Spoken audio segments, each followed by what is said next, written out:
नमस्कार, RP recipe and vlogs या आपल्या मराठी यूट्यूब चॅनलमध्ये तुमच्या सर्वांचे स्वागत आहे। आजची जी आपली रेसिपी आहे ती बॅचलर मुला-मुलींसाठी स्पेशल आहे। तर त्यासाठी लागणारं साहित्य पाहून घेऊया।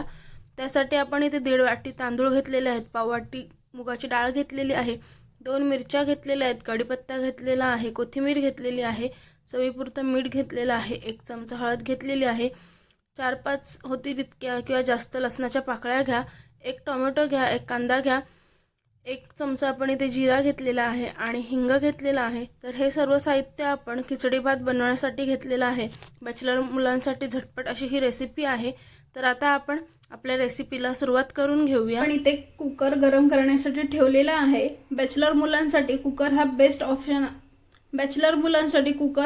ऑप्शन आहे, कारण कुकरमध्ये 3 शिट्टी घेतली की आपला खिचडी भात लगेच तयार होतो। त्यासाठी शक्यतो तुम्ही कुकरमध्येच करा खिचडी भात। तुम्हाला किती मुलांचं करायचं आहे ते तुम्ही करू शकता, पण कुकरमध्ये खरंच खूप छान होतो आणि झटपट सुद्धा होतो। इथे आपला आता कुकर सुद्धा तापलेला आहे, त्यामध्ये आपण तेल घेऊयात। इथे आपण 1 चमचा तेल घेतलेला आहे। आता आपल्याला तेल सुद्धा चांगलं तापवून घ्यायचं आहे। तेल सुद्धा आपला तापलेलं आहे। तेलामध्ये आपण 1 चमचा जीरा घेतलेला ते सुद्धा घेणार आहोत।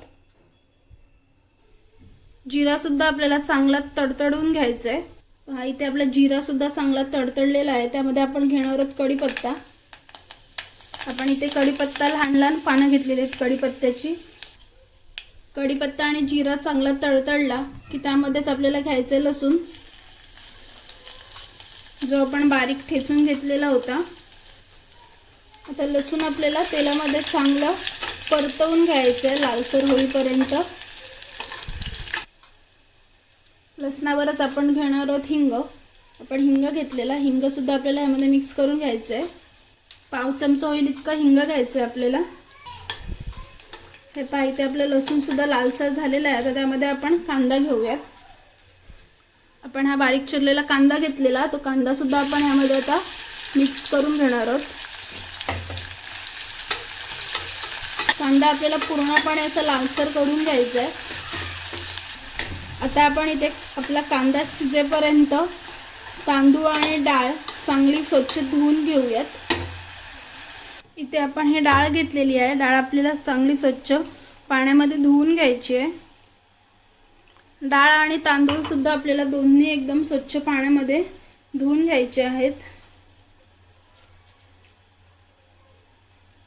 हे पहा इथे आपण डाळ आणि तांदूळ दोन्ही पण मिक्स करून घेतलेले आहेत। हे तांदूळ आणि डाळीच्या वरती हा जो पाणी आलेला आहे हा आपल्याला काढून घ्यायचं आहे पूर्णपणे सर्व। आणि डाळ आणि तांदूळ आपल्याला 2 वेळा स्वच्छ पाण्यात धुवून घ्यायचे आहेत। आता आपण ह्यावरचा हा जो पाणी आहे तो काढून घेऊयात। आपण इथे डाळ आणि तांदूळ चांगले स्वच्छ धुवून घेतलेले आहे। त्यामध्ये आता आपण पाणी ठेवलेले आहे, म्हणजे थोडीफार आपली डाळ आणि तांदूळ दोन्ही पण चांगलं फुगेल। त्यासाठी आपण ह्या प्लेटमध्ये पाणी घेतलेलं आहे। आता आपण यांना 5 मिनिटासाठी असंच पाण्यामध्ये ठेवून घेऊयात। आपला इथे आता कांदा सुद्धा थोडाफार नरम झालेला आहे। त्यामध्ये आपण आता बारीक चिरलेली मिरची मिक्स करून घेऊयात। आपण इथे मिरची घेतलेली बारीक चिरून, ती सुद्धा आपण आता कांद्यामध्येच शिजवून घेऊयात। कांदा तर आपला इथे शिजलेला आहेच। आता आपण ह्यामध्ये मिरची घेतलेली आहे, मिरची सुद्धा आपल्याला चांगली शिजवून घ्यायची आहे। मिरची सोबतच आपण जो टोमॅटो कट करून घेतलेला तो सुद्धा त्यामध्ये आपण मिक्स करून घेऊयात। म्हणजे सर्व आपल्या ह्या ज्या भाज्या आहेत, कांदा, टोमॅटो, मिरची, लसूण, हे सर्व एकत्र शिजून जाईल।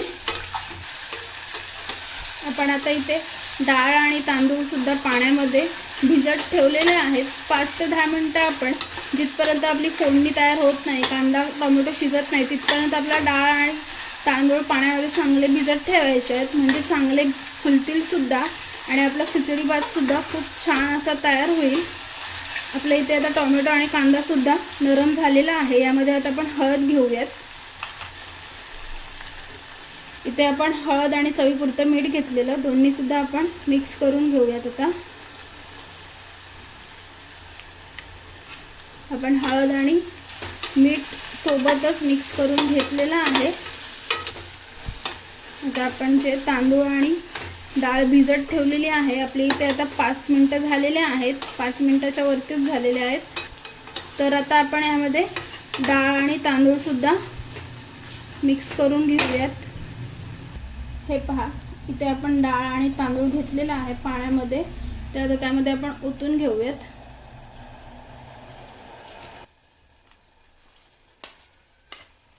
डाळ आणि तांदूळ दोन्ही पण चांगले फुललेले आहेत. जास्तीत जास्त 5 मिनटं ठेवलं तरी सुद्धा पहा इथे चांगले आपली डाळ सुद्धा फुललेली आहे आणि तांदूळ सुद्धा मस्तपैकी असे फुललेले आहेत. इथे आपले डाळ आणि तांदूळ दोन्ही पण मिक्स करून झालेले आहेत.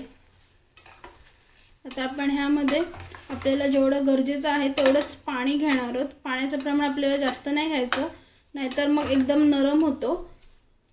जेवढं आपण तांदूळ घेतलेले आहेत तेवढंच आपण पाणी घेणार आहोत. यामध्ये आता 1 वाटी होईल इतकंच आपण पाणी घेणार आहोत. पाणीसुद्धा आपण आता इथे घेऊयात. एवढं पाणी आपल्याला पुरेसं आहे, जास्तीचं पाणी घ्यायचं नाही, नाहीतर मग एकदम अशी पातळ खीर होऊन जाते. आता ह्याच्यातच आपण वरती बारीक चिरलेली कोथिंबीरसुद्धा ॲड करून घेऊयात.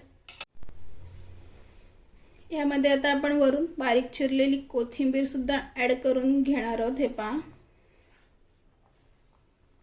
इथे आपण घेतलेली आहे सर्व बारीक चिरलेली कोथिंबीर, तीसुद्धा आपण मिक्स करूयात. नाहीतर मग ती जेव्हा आपण कुकरचं झाकण काढतो तर ती सगळी कोथिंबीर वरच्या वरतीच असते, म्हणून कोथिंबीर टाकल्या टाकल्या आपल्याला ती मिक्स करून घ्यायची आहे.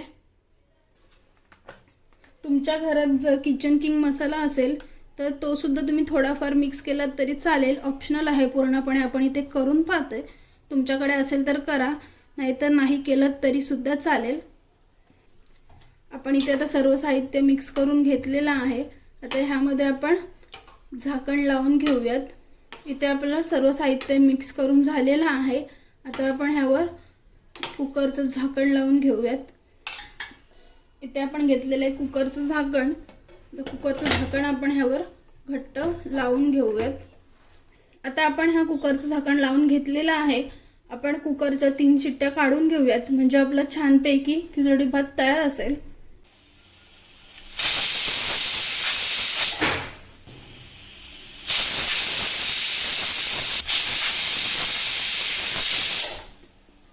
इथे आपल्या 3 शिट्ट्या झालेल्या आहेत. आता आपण गॅस बंद करून घेऊयात. इथे आपल्या आता 3 शिट्ट्या तर झालेल्या आहेत. आपण ही वाफ काढून घेऊयात जी राहिलेली आहे ती. आणि आता आपण कुकरचं झाकणसुद्धा काढून घेऊयात.